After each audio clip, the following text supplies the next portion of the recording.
Since 2011, millions of refugees from North Africa and the Middle East have fled violence and corruption in their home countries in search of greener pastures in Europe. This has led to one of the biggest humanitarian crises of our time. The question is, do the United States and other countries help these people, or do they let them handle their problems on their own? We'll be discussing this and other issues on today's Line of Fire.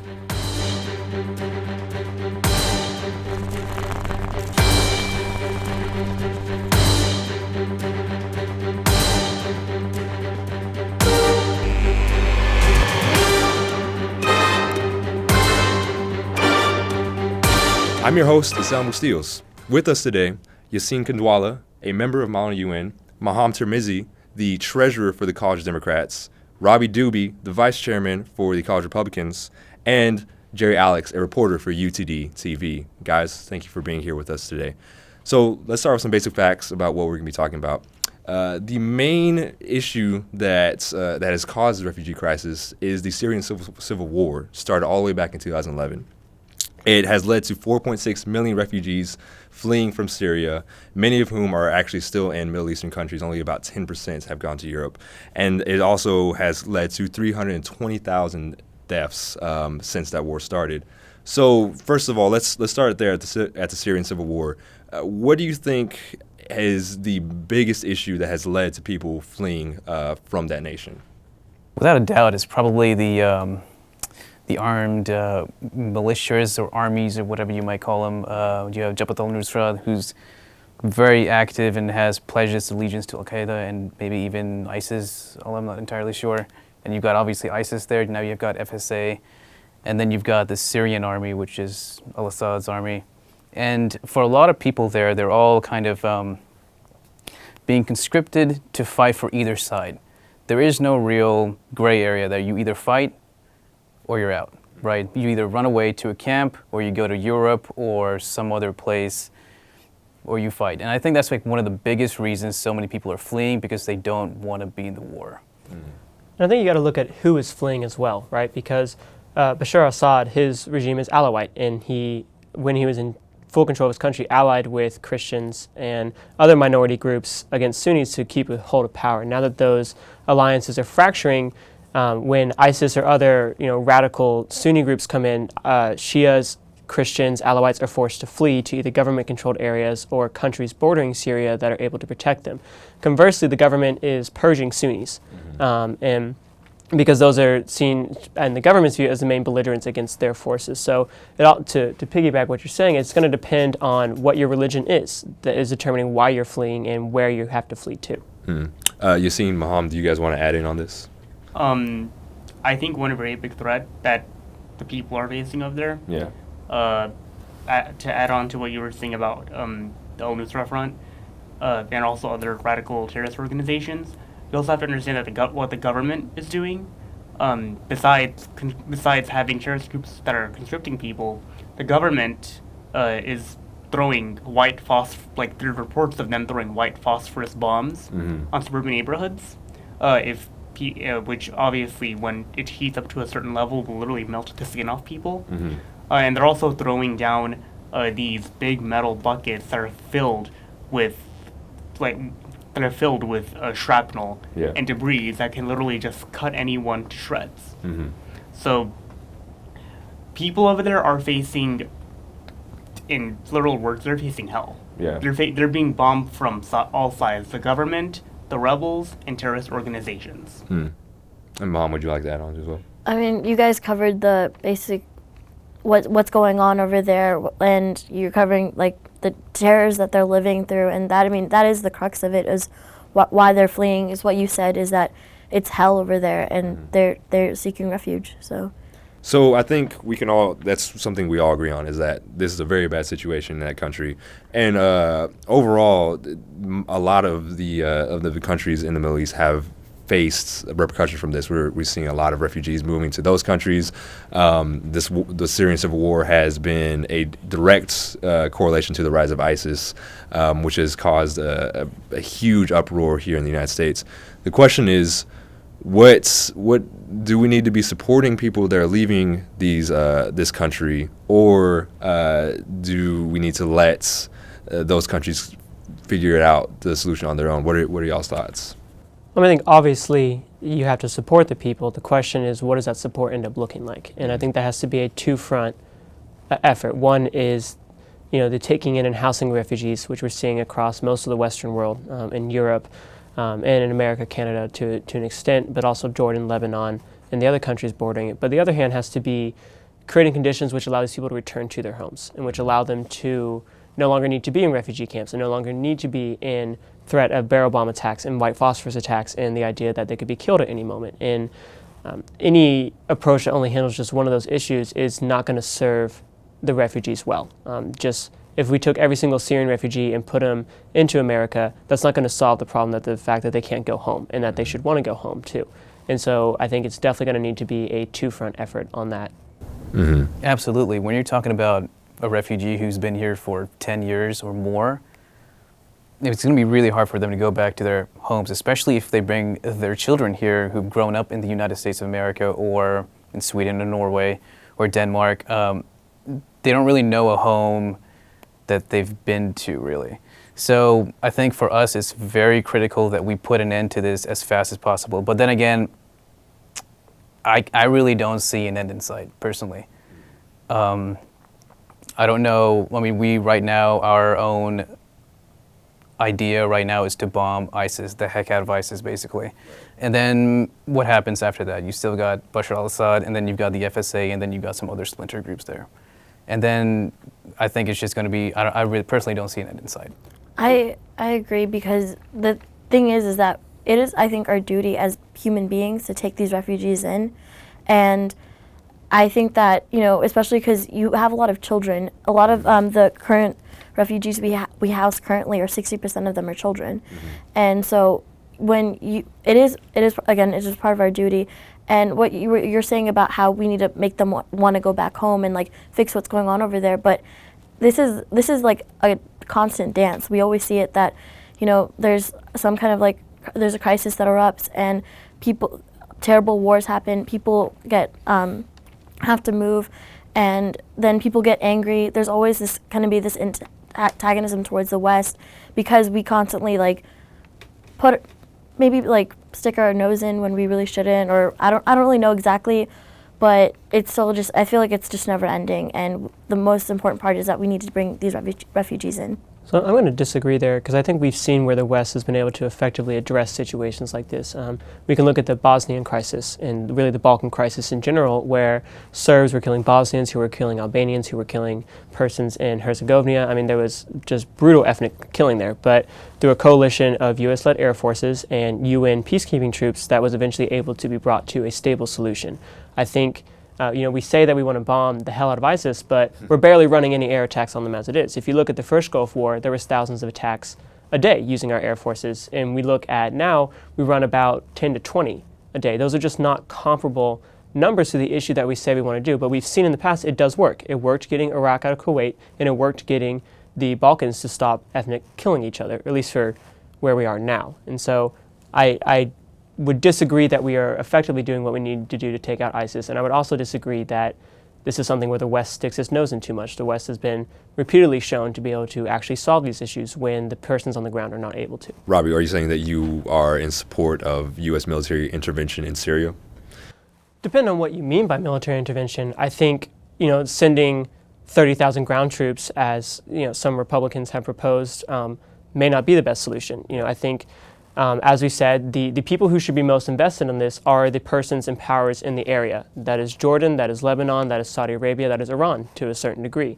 Those are the persons who should be leading most of the ground effort there. Those are the people who understand the nuances of Syria and Iraq much better than we do, in my opinion, and who understand the religious tensions there much better than we do.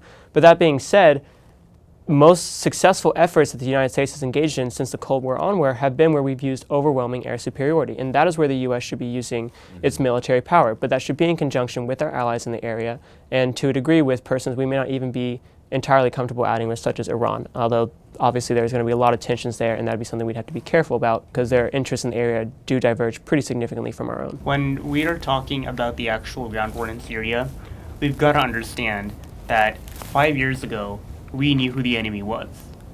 Everybody in the media was saying it's Bashar al-Assad. We need to support the rebels. All right. Now we look at the situation. The situation is so messed up that our friends are our enemies, and our enemies are our friends.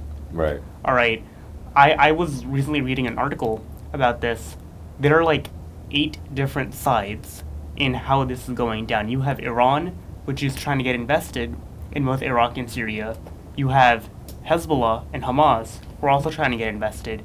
You also have Russia, who's also trying to get invested. You have all these different sides, and the U.S. is trying. When we as Americans look at what exactly to do, there is no possible one solution, because if we decide to go in one side, we're going to be alienating the other side, and that side might also be your friends. Right. All right. I mean, I also want to add in that if you look at what's going on in Iraq right now, we are fighting ISIS. Of course, our air attacks are not working. So who's doing the groundwork for us?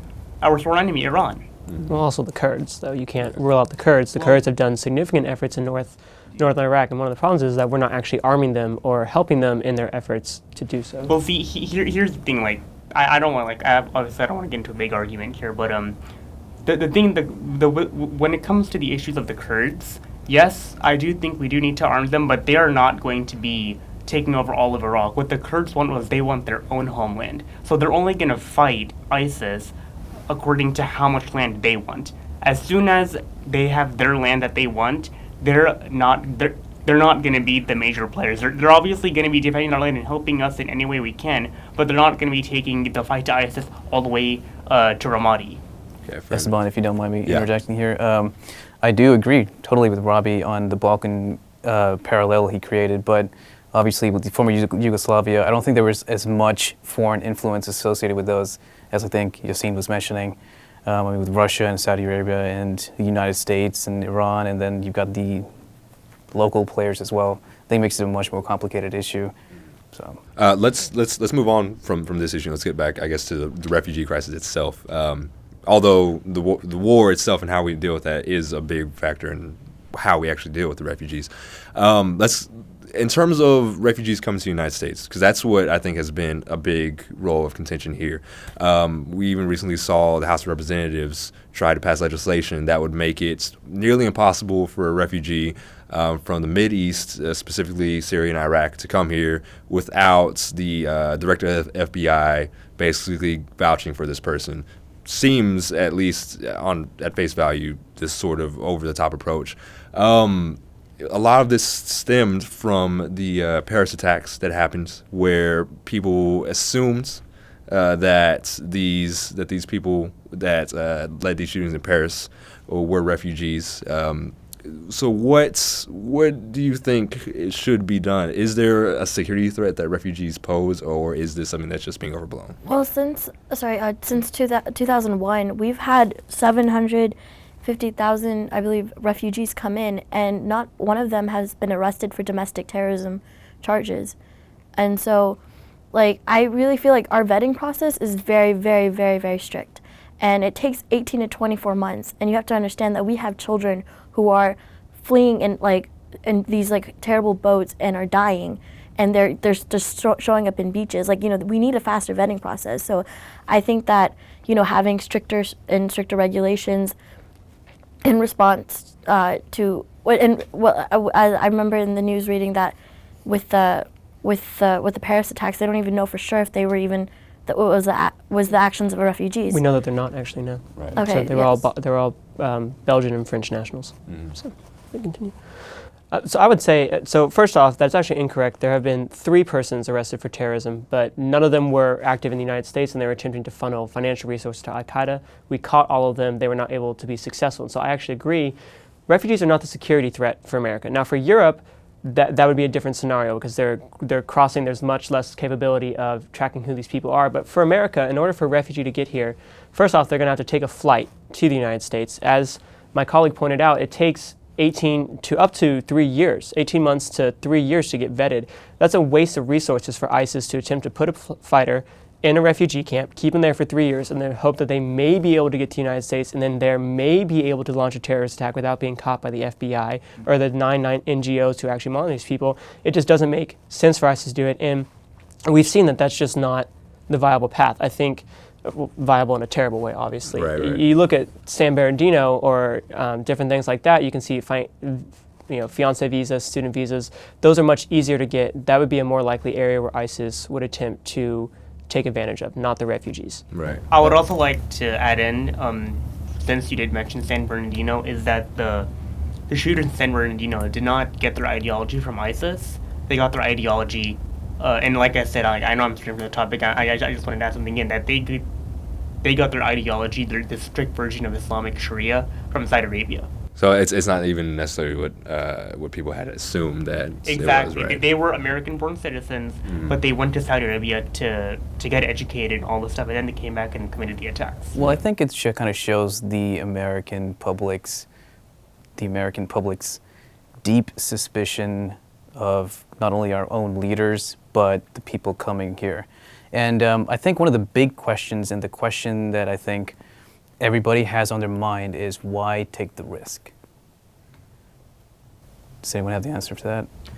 I think you take the risk because it's part of what America stands for. I mean, first off, we have our treaty obligations in the UN to accept refugees. And right now, the Obama administration is accepting 70,000 per year, which is significantly lower than the George W. Bush of 110,000. So we're already accepting less as it is. In terms of why we accept these, it's also just in our national security interest. If you keep persons in a small enclosed area with no chance of hope except to either flee to a terrorist organization or flee to a government that's actively killing its own situation, they're going to become radicalized one way or the other. Or you give them alternative, you bring them into a Western society that promotes Western values, not necessarily infringing upon their religion, but showing them the values of democracy, plurality, things like that, then they're much less likely to become radicalized, and they serve as a model for persons in refugee camps to know the West does care, the West is not our enemy, and in fact the enemy is the ISIS terrorists who are actively killing our own family members. I completely agree. We do need, I think that the most important thing, especially with our refugees, is not to just bring them in and be like, hey, we did you a favor, but to also just treat them like they're here, and that if they want to be Americans, they're allowed to be Americans, and like give them, resources to like help them out and really treat them as one of our own. Because I think that nowadays, especially with a lot of the media rhetoric, is that we've created it to be it's us versus them, and when it doesn't need to be that way. And especially because, like you bring in refugees, you show love and compassion, which is what they've seen the most terrible stuff over there. And I actually, I went for a march, I think in 2012, with a lot of Syrian protesters, and I think the thing that I remember most clearly was a little girl at the age of 7 who had seen her uncle be shot, in the head, and you see that they go through this and it was just something that she was just telling me casually, and that she was so happy to be in America, but she was scared that people don't want her here,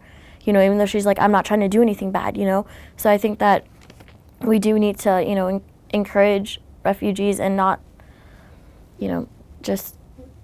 And it's not just the national security threat that people worry about. People also say, well, they're not becoming Americanized and they're taking our jobs. But if you look at the actual, or, we're paying for them, they're on our social benefits. But if you look at what's actually happening, that's not the case.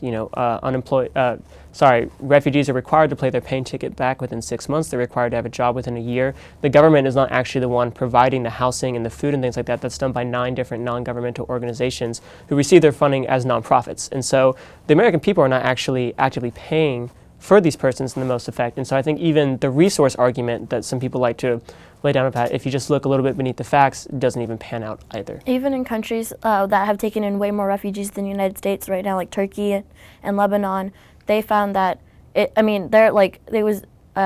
GDP was going to increase. Well, Lebanon's by 1% extra, and Turkey was actually also doing. Was going to see a higher economic growth. I'm not saying that that's related, like correlation, not causation, but it does show that I feel like people get overwhelmed by hearing these numbers, but it was like what Martin O'Malley said, that us bringing the numbers that we want to into our current population is like adding 6 people to a 32,000 stadium. It's really not going to affect us economically that much. I'd like to add I'm sorry, I'm going to give Yassine a chance to answer to the question, well, why should America take on this perceived risk? Well, here's the thing. I can understand why people would be concerned. There have been, obviously, these two have said that refugees have not really been convicted in any terrorist attacks, but I can I know many examples, or a couple of examples, of how we accept refugees in the past, and how they have committed or attempted to commit acts of terror, but were caught in the acts. Now, here's the thing. I don't think that accepting refugees is a bad idea. I think, obviously these people have been escaping enormous harm. They have experienced horrific incidents. So I think in order, we can take the refugees, but to calm the population that these people aren't going to be radicalized. Of course, we have a very strict vetting process, but it doesn't hurt to maybe make it a bit tougher, but also increase the efficiency. At the same time, also make sure that these people who are coming here, make sure that they get assimilated into Western society, into American values, into what it means to live in a democracy. Because you have to understand that these are people who come from a different culture. They have a different mindset. And I'm not saying that in a bad way, because I'm from the same culture as well. But I'm just saying that when you mix these two type of cultures, you're gonna have problems that are going to erupt. So it's important to make sure that these people are coming here, that we educate them on what it means to live in a Western society. So, obviously, 2016, we really can't talk about any political discussion without bringing it back to the presidential election, which we're right in the middle of everything right now. How do you think the next president, whoever that may be, it's a toss-up right now, Republican, Democrats, we have no idea. What would you like to see to be done to handle this specific issue? Well, I think it depends on who becomes the next president. If Donald Trump or Ted Cruz, become president, you will definitely see a very big shutdown in the amount of refugees. If let's say someone like Marco Rubio becomes president, you have a little iffy. You have someone like Bush or Kasich, then you might have some leniency. And of course, if a Democrat in the White House, you're obviously going to see, them taking them in. So I just think it is a matter of who exactly is going to be assuming the Oval Office. But it's not just who's going to be assuming the Oval Office. How is Congress going to change? So I would say the biggest thing that the next president can do is change what the State Department is pushing for. So on the UN level, the State Department is attempting to declare Yazidis as victim of genocide based on the UN genocide structures. But for Iraqi Christians, they are only pursuing it as a human rights violation. So I would like to see the next president push both of those as genocide, so that they can get priority treatment. I know there was concerns about a religious test, which nobody in America should support. But the difference there being that these are groups that are actively being targeted by ISIS for their extermination, which qualifies them under UN. So I think that's something the next president, regardless of administration, should do, is change the State Department. And then, it's a matter of how are we going to approach Syria. You look at the Democrat side, as far as I'm aware, Senator Sanders has not put forward a Syrian solution yet, whereas persons like Jeb Bush, Hillary Clinton, Kasich, even Ted Cruz, we're going to make the sand glow, is still, it's a willingness to use military force that has not been seen by the rest of the field. So I think if those are in effect, you're going to see a much more active engagement in Syria, whether that's ground troops, whether that's Air Force, whether that's a coalition. I'm not exactly sure. Maham, Jerry, I want to give you guys a chance to respond to this as well. I'd like to see more done by the president to kind of address the misinformation that's been out there about refugees, the process that they're going through, the national security risk, and all of those things. I'm not saying that the president hasn't done a good job of that. It just seems like a lot of people are really misinformed about the process. Like here we just talked about the process being 18 to 24 months, maybe even more. But another thing that they would have to do is to kind of realize that refugees don't go up to a UN officer or a refugee assignment officer and say, I want to go to the United States. They go there and they say, I need to apply for asylum or refugee status, and then they will be chosen. They will choose where to go based on that. So I don't think people are able to come here just because they want to come to the United States. Right. The U.S. doesn't get to decide who comes to our country. That's done by the UN. Right. And Maham?